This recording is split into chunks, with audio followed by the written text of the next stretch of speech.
नमस्कार शेतकरी मित्रांनो, सध्या सर्व शेतकरी बांधवांना एकच मोठा प्रश्न पडलेला आहे, तो म्हणजे पीएम किसान महासन्मान निधी योजनेचा 20वा हप्ता हा शेतकऱ्यांच्या खात्यामध्ये केव्हा जमा होणार।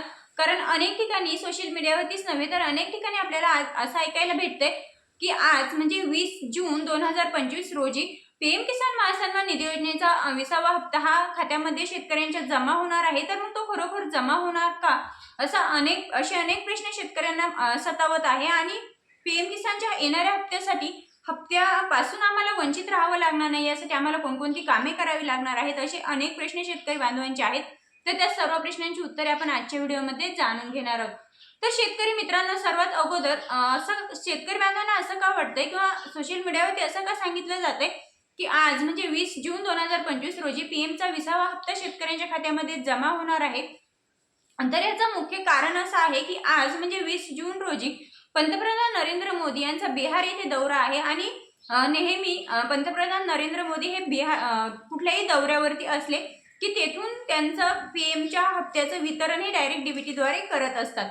त्यामुळे शेतकऱ्यांना किंवा अनेक जणांना असं वाटतंय की आज त्यांचा जो दौरा आहे तर त्या दौऱ्यादरम्यान ते शेतकरी बांधवांच्या खात्यामध्ये पीएमचा 20वा हप्ता जमा करतील। परंतु मित्रांनो, कुठल्याही परिस्थितीमध्ये पीएमचा कुठलाही हप्ता असो, 19वा असो, 20वा असो, 18वा असो, तो हप्ता जमा करण्यापूर्वी त्याची अधिकृत घोषणा ही केंद्र सरकारच्या माध्यमातून केली जाते।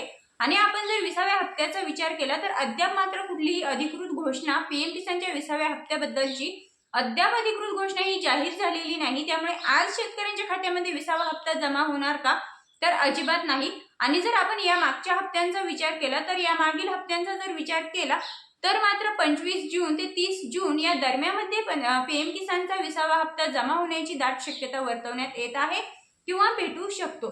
तर मित्रांनो, आता यासाठी तुम्हाला नक्की कोणकोणती कामे करायची आहे जेणेकरून तुम्हाला पीएम किसानच्या 20व्या हप्त्यापासून वंचित राहावं लागणार नाही। त्यामध्ये सर्वात अगोदर तुमची केवायसी कंप्लीट असणं, त्यानंतर तुमचा आधार बँकेला लिंक असणं, लँड शेडिंगचा जो प्रॉब्लेम तुमचा यस आहे नो आहे तर तो यस असणं, त्यानंतर सर्वात महत्त्वाचं आणि महत्त्वपूर्ण अशी गोष्ट आहे ती म्हणजे फार्मर आयडी कार्ड। मित्रांनो, आता हा चौथा जो ऑप्शन आहे तर तो आता 2025 मध्ये ऍड करण्यात आलेला आहे। आणि जर आपल्याला पीएम किसान नमो शेतकरी बरोबरच कुठल्याही सरकारी योजनेचा लाभ घ्यायचा असेल 2025 मध्ये, तर तुम्हाला तुमचं फार्मर आयडी कार्ड असणं अनिवार्य आहे का महत्त्वपूर्ण असणार आहे। जर तुमच्याकडे फार्मर आयडी कार्ड नसेल किंवा तुम्ही जर तो फार्मर आयडी नंबर दिलेला नसेल तर तुम्हाला पीएमचा 20वा हप्ता भेटू शकणार नाही असं सांगण्यात येत आहे।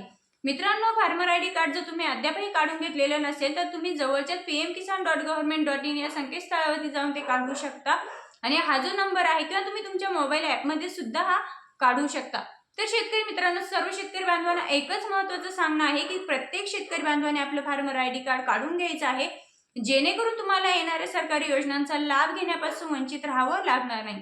तर शेतकरी मित्रांनो, जसे की आपलं आधार कार्ड असतं, जे की आपण महाराष्ट्र राज्याचे रहिवासी आहोत हे आधार कार्डवरती दर्शवत असतं, तसंच यापुढे आपण एक शेतकरी आहोत हे दर्शवण्यासाठी तुमच्याकडे फार्मर आयडी कार्ड असणं अनिवार्य असणार आहे। फार्मर आयडी कार्डवरती जो तुमचा नंबर असेल तर तो नंबर तुमच्या सर्व योजनेसाठी लागू असणार आहे किंवा महत्त्वपूर्ण असा असणार आहे। तर मित्रांनो, तुमच्या लक्षात आलंच असेल की आज म्हणजे 20 जून 2025 रोजी पीएम किसान महासन्मान निधी योजनेचा 20वा हप्ता हा शेतकऱ्यांच्या खात्यामध्ये जमा होणार नाहीये। आणि तो केव्हा जमा होईल तर 25 जून ते 30 जून या दरम्यानमध्ये तो शेतकऱ्यांच्या खात्यामध्ये जमा होऊ शकतो अशी शक्यता वर्तवण्यात येत आहे। परंतु अद्याप मात्र अधिकृतरित्या शासनाकडून याची तारीख जाहीर झालेली नाही किंवा फिक्स झालेली नाही। तर शेतकरी मित्रांनो, ही होती पीएम किसान महासन्मान निधी योजनेबद्दलची महत्त्वपूर्ण आणि अधिकृतरित्या सविस्तर अपडेट। पुन्हा भेटूया अशाच माहितीसोबत, तोपर्यंत धन्यवाद।